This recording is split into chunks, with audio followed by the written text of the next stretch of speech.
Cool. It says we're live.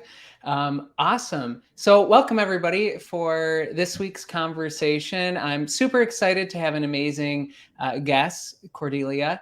And I'm going to let you introduce yourself because you are the ultimate joy goddess. And I know people may have seen this or they may be like, what is the ultimate joy goddess? And so, who better to share that than you? Yeah, tell us a little bit about you and what you do and who you are. Yeah, I'm the ultimate joy goddess, normalizing great sex. I'm also the CEO of Workout Around My Day. And when I say normalizing great sex, it's like separating ourselves from the construct and the confines of the toxic societal norms of what we associate with sex and going deeper into the human connective part and the spiritual aspect of what that is. So, yeah, I'm Amazing. I mean, there's a lot more, but we'll talk. We're going to be talking for a minute, so I'm not going to Yeah, absolutely. Yeah. And I think this is really exciting because part of this process, and from our conversations and what I've gathered from your journey, there's been this process of really unraveling and letting go and mining into who you really are and the essence of that, and where you're at and where you're moving towards. And I think that's something that a lot of people have challenges with in personal growth, or they encounter in personal growth, whether it's in the boardroom or the bedroom or wherever that may be in their life. And so I think you have an amazing take on this, and I'm excited to dive in. Are you open to sharing just like how your journey in terms of like how you got into even this type of work? Yeah, absolutely. So like once upon a time, 8 years ago, I decided to start a business after writing a book, right? And so my first book was aimed at helping mothers to find time to to go within, right, and nurture Yeah. themselves throughout their day. Um, because myself, I had given up my corporate career to homeschool my kids, and I fell into other leadership roles where I was, creating communities of homeschooling moms and opportunities for kids to learn together. And these moms were just overwhelmed and stressed out all the time, and it was either because of like what their mother in law said, what their mother said, what they, were expected to do because of religious norms, societal norms, and then just their own conflated like mindset about what a mom is. Yeah. And so, and I always simply just saw it as if you're not good to you, you can't be good to your kids. And that's what a mom is, someone who's good to your kids. And good to your kids sounds so simple, but not easy because for me, it required deep presence. And that presence has gotten deeper over the years. And you know but there's another part, right? So there are different roles that we play in life. We're also partners, right? So we are wives and mothers, and then we're ourselves, and just giving that space to who you are as a whole person so that that can radiate and emanate into your roles, right? um, is what I've always been about. So as I was growing my business, my marriage was falling apart, and I was questioning whether or not I was qualified, to really guide anybody else on what they could do with their lives, And I realized that okay, so that happens too. Sometimes you grow and you grow apart from your partner, and that's totally okay. And there's no amount of sex that can repair that sometimes, right? There's no amount of read this book with me, come to this thing with me, just like sometimes it's just not there. And that's okay too. And then a deeper level of who you really are surfaces, right? And then that emanates into your roles. And so over the years, I went from focusing on nutrition and fitness to then recognizing that these patterns, like everybody knows what to eat, right? You can Google that. Everybody knows what exercises work. You can Google that. But what prevented people or women from doing that was the way they felt about it. So then I went deeper into researching more about emotions and how to identify and be with that. And ultimately, it came back to something that I always believed, like way back in my 20s. Women are so highly conditioned, and have to live in this teeny tiny box, right? They have to, be sexy but not too sexy. They got to be good in bed, but they can't be a freak. They have to be a great mom, but they can't be too much of a disciplinarian. They can't be too control. All these things. It's a lot. And Mhm. so now I focus on the empowerment within. So I'm finding, so last year after my divorce, like I got divorced 2 years ago, but last year is when I finally decided to address the healing surrounding this last piece of my own personal um, sexual empowerment. And when I say that, sex is it's a portal between worlds, right? So it's just the spiritual, um, and that's turned into a physical connection, right? So we're conduits for the divine through our union with our partners. And also when you don't have a partner, like I don't now, with yourself. And that is what's gotten me to the place where when I chose to be committed to my joy, it was like just allowing, being a conduit for that divine energy to come through me.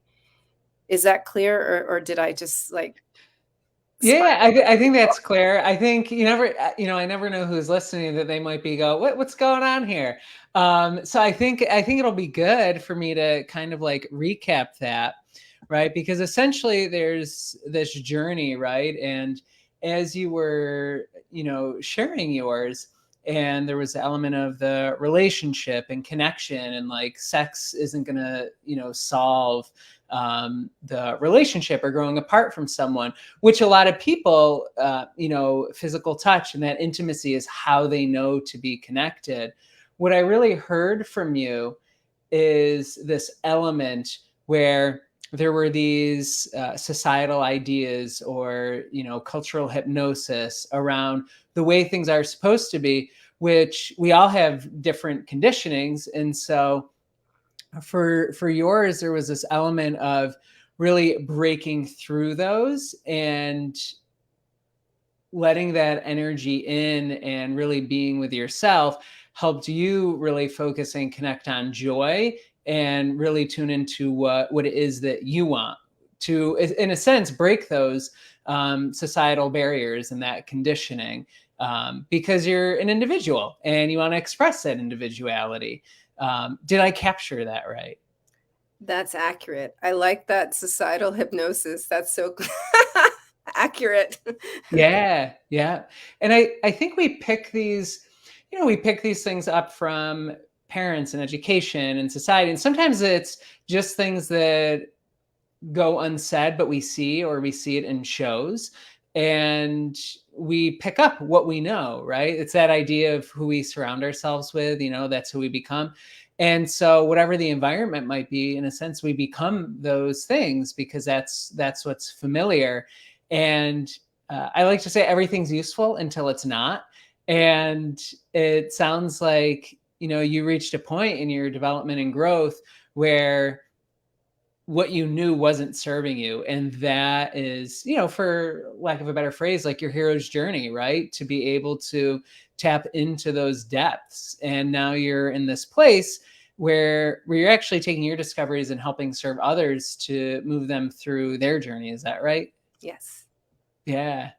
What was that like to, because it's funny, I feel like we have the overarching view, but I'm kind of thinking as someone that is perhaps going through that, where maybe they are growing apart in a relationship, or perhaps they are having an experience where they think they are supposed to be one way, but like deep inside it's not lining up. Is there anything you had to tell yourself, or what would you share to someone who might be going through that with those different questionings that they're having? Yeah. Thank you for that question. I love that. The first thing I noticed when I said that my marriage was falling apart was just acknowledging that. Mm. Like, oh my gosh, like what's happening right now? And then instead of blaming my husband, I was like, how am I contributing to this? Right? So go within, ask yourself, what is it that you're seeking? What are you missing in your relationship? What is it that you're missing in your marriage? Um, and is it possible that's something you can give to yourself? So, for example, for me, like he communicates differently than me. And I always wanted him to tell me certain things, right? And like all the time, maybe I'm just greedy. But Aren't I, we all? Yeah. right? We all have our things we want. And so what I did is, I think I'm really trying to remember how this happened. I don't really think it was like a thing where I was listening. I said, "Well, I'm going to listen to love songs and make it about me." It was kind of like I think I was sad listening to a love song, and as I was listening to it, I was like, "Why do these love songs always have women expecting a man to give them something or do something for them or say something to them? What if I were to sing this song as if I'm singing it to myself?" Right? I'm loving myself in this way. And so the more I practice that, you may have, for people who are familiar with me, you may have heard me use the phrase sweet talk. That's what I initially called sweet talk because it was like, you know, how could I sing this to myself? And so with that, I started mining within. So that's just an easy way to start. Yeah. And I really love that, especially that first part of acknowledgement, because I think a lot of times when we think about acknowledgement, or at least in my experience, it can almost feel like, for lack of a better phrase, it can feel like death. Because I think when we acknowledge something, it does feel like something's dying, or everything's falling apart. And the truth is, it already was. It's just kind of, it's like, how would I say this? Like, it's like a piece of us is falling apart, and or shedding. And I think that acknowledgement actually allows us to start to see things objectively, because then we actually know what to do. And until we do that, we aren't able to see another light or another door. And I think you're right in terms of, we can want things from our significant other. And I feel like there's two layers to this, especially if, someone's in a challenging relationship. There can be this element where we're kind of trying to get something. And then even then there's like the second layer of, then even once we get it, or the idea of getting it, then what do we think that's doing for us? Because I know for, a lot of people, they think if they don't have the significant other, they think it means that there's something wrong with them, or that they're, or it means something negative about them. So sometimes they would rather stay in an unhealthy relationship that isn't serving both people, because the idea of being alone, or what they're making that mean, is really negatively impacting them. So I love just the, really what you shared around the acknowledgement. And that's a neat idea, right? That sweet talk that you were mentioning, and really having that connect with yourself. Yeah. And I want to address what you were saying about people staying in unhealthy relationships because they feel like it means something about them if they're alone. And what it means is, for your consideration, that you're such a remarkable person that you can be in your own energy and co create with the divine. And that is really what we're all here for. We're Mhm. not, I mean, it would be great if we could do that in union with another human being, but that's not really required. And then, there are also people who are married, right? And they may have gotten married with the ideal that they want to have children, but for whatever reason, they are never able to have children, right? Mhm. um, no matter what they do to try and make that happen. And then they question whether or not they should be married, right? And I recently came back from a really long trip, away in the deep jungles of Mexico. And I really I met myself several different ways, and I also met some people. And I just realized that the only thing that we really are here for is to be conduits for our divine purpose. And that doesn't have to look like anything we've been conditioned to believe. That doesn't, you know, I'm I was born a Christian, I chose to become a Muslim, and now I'm somewhere in between that. you Yeah. know, and I choose not to label myself anything because of that, because at the end of the day, I know that I am connected to the divine, and that expression is what it is. And so I feel like we have an opportunity to revolutionize society by just choosing to empower ourselves to just be ourselves, and and not worry about what anyone says, and not like shame or guilt ourselves or judge ourselves. Coincidentally, guess what I found out? What? Today is Global Forgiveness Day. Oh, wow. I can't make this stuff up. Like, I didn't even know that when we scheduled this. And forgive yourself for the Mhm. way you've been feeling about yourself. You know, like, if you don't like your life, where can you take responsibility and acknowledge what needs to die and let it die and Yeah. say, "Yay, it's dead." Yeah. Yeah. 100, yeah, 100%. Because all of that is making space for what's actually wanting to come through. I mean, if you look at seasons, right? Like flowers die, they go back into the ground, and then they come back. The leaves go, and then they come back, and so, or at least new elements of that come back, and so. I really, really like the way that you break that down. And then you were talking about something. I'm trying to remember exactly what it was. It'll come back to me. It'll float back. But yeah, I think you're. Oh, I remember.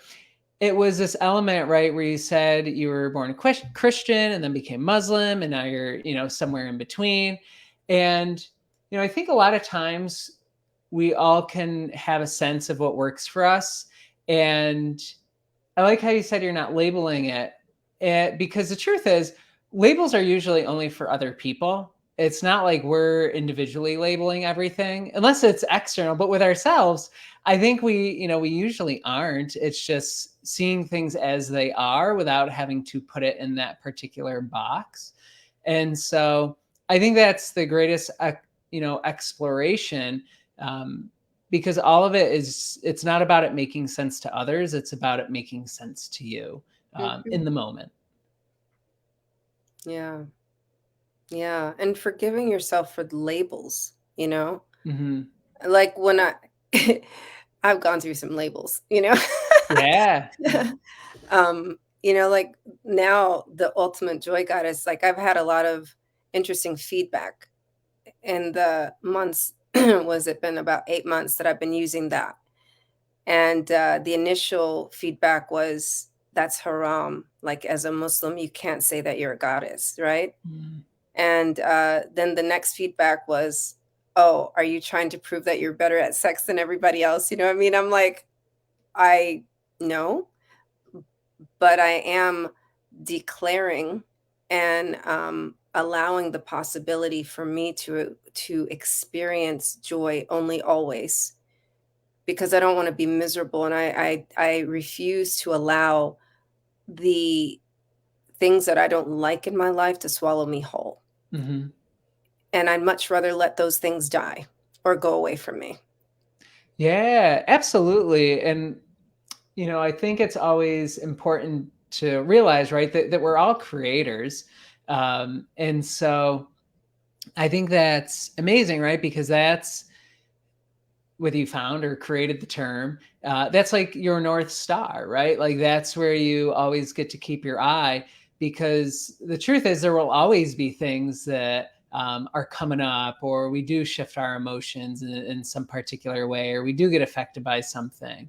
And so I think to create in that way, to keep your eye on the North Star and to say, this is what I'm choosing, I think is something really special that I would actually encourage so many people to adopt, whatever that version is for them. Yeah. Yeah. It just makes it easier to breathe and live. Hmm. Yeah. And, you know, I kind of picture like each person has their own little universe, right? Like we're each kind of creating whatever that might be. And so I yeah, I love that. That's kind of just what I picture. Like each person is getting to create what that is for them. Um, and I know I'm kind of moving, not back, but kind of going to the higher level right now. And so, as you went through this journey and you began to move through this, you acknowledged it. What are there any, outside of the sweet talk, was there any particular actions that you took or anything that you sought out to help support you with your discovery and who you were wanting to become, or just making space to even witness that, or you could have been the type that is like, I'm just going to sit in silence with myself and discover that. I'm just curious what tools you used. Oh, yes. Well, as I said, I chose to become Muslim. So within Islam, I went to see what was good, what Hmm. can support me there. So, and how to build out my self-nurturing practices. And so the first thing I recognized was I was depressed. So I'm like, okay, how do you cure that? And this is not exclusive to Islam, by the way, but this is how I found it. But the cure for the disease of depression is gratitude. Mm, And so I embarked on a journey of understanding what gratitude is, and it continues to unfold for me. And so, today the definition is believing, is just being grateful for the things that are possible. Even though you don't necessarily see them with your physical eyes yet, it's in the knowing that there is a possibility, and just allowing yourself to actually believe that and let go and trust that. mm, And so simple, but it took me like 7 years to really grasp it, and I'm gonna say that humbly because I don't think that I've really grasped it because I'm still living. So, like, as you continue to live and grow and evolve, gratitude unfolds differently. I'm grateful for the grief, I'm grateful for grieving the loss of a 20-year marriage. I'm grateful for the grief of losing, what I thought was a corporate career. And I'm grateful for my depression because then I got to use food as medicine. And now, so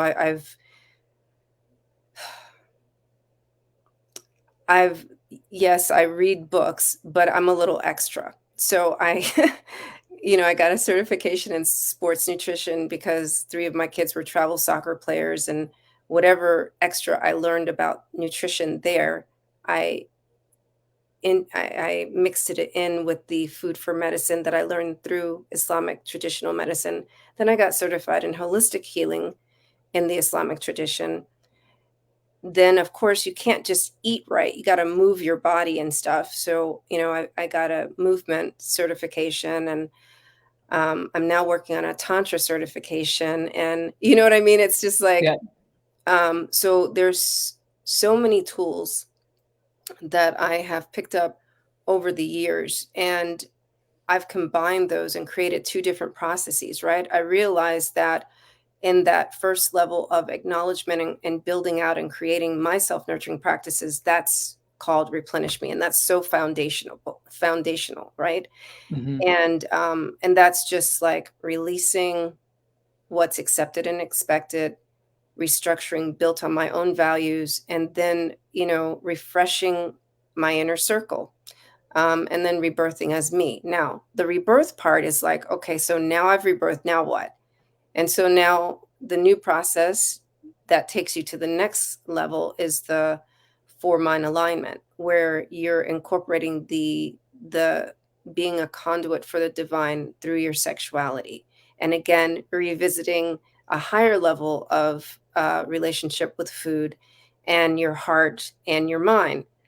And I'm living that. I'm researching that currently and writing another book about that. I've already written 4 books that are just my books, and I've co-authored 4 books, right? Um, and for those who are interested in my story about grief, that's in the America's Leading Ladies book that I co-authored. But, so and I continue to have these conversations. I have my own podcast, which I've had for 8 years, 7 years. It's now called the Free to Be Show, right? And like yesterday, I just did a solo episode where I was talking about creating space for transcendence and our souls and our sexuality. And so, like, for the whole month of July, I'm going to explore this topic more of sexuality. I may have guests, I may not have guests. But as I continue to go deeper and mine within, I'm just creating space for more conversations about this. I mean, when I was coming back home yesterday, I was in line with this woman, right? And she's like, "So what do you do?" Of And, course. and I told her, and she had some judgments against herself, and I was just like, well, when I told her what I did, she was like, "Oh, I want to be like you." And I was like, "You are like me." The fact Mhm. that you're entertaining the idea and the possibility of that for yourself, you can be. So, those are the tools I would say that I'm using. Be in conversation about the stuff that you wonder about. Be in conversation with people who are the way that you want to be. uh, Go beyond reading the books. Reading books is great, but reading comprehension sucks. Like most Right. people, they just don't get it. And what I'm realizing is I'm truly a kinesthetic learner. I always thought I was auditory, but it's like I have to read and then I have to do and I have to experiment. Like I conduct a lot of experiments. Yeah. So experiment with living different, Yeah, and thank you so much for sharing the different tools and the journey there and how they interconnected. I have a question for that for anyone that might be listening. When you were initially going through that, especially because you mentioned depression and a lot of different things like that. Um, where did you feel drawn to particular things and you just let your curiosity run, or was it more of a logical, oh, I should be looking at this? In my experience, it's more of, I guess on my journey, it's been more of like just a connection. Like, I don't know why, but I want to look at this, and it tends to like break everything else open. Is that kind of what it was like for you in terms of what you choose to move towards? Let me think about that for a minute. I mean, it began very linear, right? Because Mhm. my initial bout of depression was postpartum. And so the doctors were trying to give me pills, and I was nursing and I didn't want to take pills, right? Mhm. So I was like, okay, let me see what foods I need to eat. And then it was like nutrition, food is medicine. Yeah. Then it kind of got a little like, well, I better attack this from all angles. So, what are all the parts of me, right? So, like from the spiritual perspective, that's when the gratitude thing came in, right? So, I'm reading like purification of the heart, diseases of the heart, and all that kind of Islamic theology. Then it became like within that, there were more there, like here and there, I would see things about emotions and how emotions are a bridge between your spiritual self and your physical self. So then I thought, well, let me look up stuff about emotions. But I am a little bit of a wild card, and I don't like to do what everybody does, right? So everyone's Bruce Lipton and what's his name, Espinoza and all that. And I'm like, there's got Mhm. to be a woman that's written about this, right? So I found Candace Pert, Dr. Candace Pert, and she wrote Molecules of Emotions, right? And so it's just like, but the books were never enough. And part of my nonlinear journey was because I have 6 kids who I'm homeschooling, and I had to create the curriculums for them, right? Yeah. And I saw the way that they learned, and they all have 6 different personalities. So I kind of got the opportunity to tangent a whole lot and experiment a whole lot. Yeah. So I don't it was logical to me, but it may not be logical to the average person. Right. Yeah. It's always, I feel like it's right, that Steve Jobs phrase that, connecting the dots backwards. And so it sounds like it was a balance of, this linear and what makes sense. And you also had this urgent side of what you wanted, of that you wanted to move towards something. And those were the things that made sense. And I think that's wonderful, because I think, anyone who's in their journey and they're addressing these different things, sometimes we don't necessarily have a full idea of actually what's available and what's out there.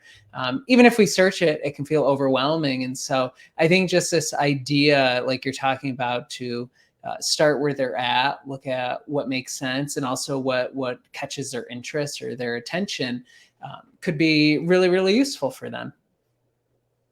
Indeed. Yeah. And so if anyone was looking to reach out to you about this or find out more about this, where should they check out your work? That's a great question. I'm rebranding currently. So the stuff on my website is really not the most current stuff. Um, although that's a great place to connect with me. I'm on LinkedIn, right? I'm on Facebook, under Cordelia Gaffar. I have a webinar coming up on July 19th that actually is addressing what we're talking about.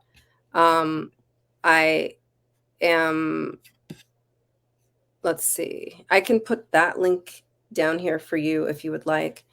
Um, what I'm hoping to share with people in the 1 hour webinar is just how to freely explore your self discovery and acceptance, empowerment, and just allow yourself to challenge those societal norms. And for women, it's kind of like what we've been talking about a lot of times. It is that balance of our relationship with our bodies and with food. So with my background in nutrition, all roads always point back to food. Yeah. Yeah. Yeah, that's wonderful, and I'll make sure to that you're tagged in the post, and that we get that link in there. And it's funny, there's a part of me that sort of feels like, what we're chatting about is a little incomplete, and at the same time, I feel like this element of unraveling it's never complete. Like, we're always all unfinished human beings, and there's always going to be another iteration that we have of ourselves. And I think, like you're talking about, removing that shame, removing that judgment, and getting out of how we think we're supposed to be is really that key to unlocking it. So then we're free to explore. We're actually able to create what we want. Because a lot of what we have is how we were thinking in the past and how we were creating in the past. And it's okay to think differently today and tomorrow as well. And so I really appreciate you just opening up that conversation, Cordelia, and really being available for this, for so many women, that really makes a difference in their lives. Because I don't think, I don't think there's just, I think just your approach and the way you really help people step into their own is amazing. And I really appreciate how honest you are and transparent in your own journey, talking about the real stuff and not just the academic topics. Yeah. Although I could, be very academic and high level about the whole thing, but I don't think it would serve anybody. So, Right. Yep. I agree.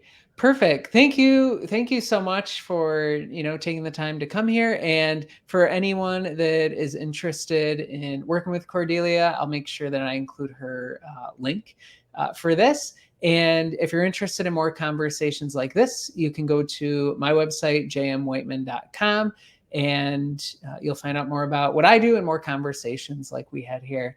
Thank you, Cordelia. Super appreciate you. And I hope everyone has an amazing day. Bye. thank you, James.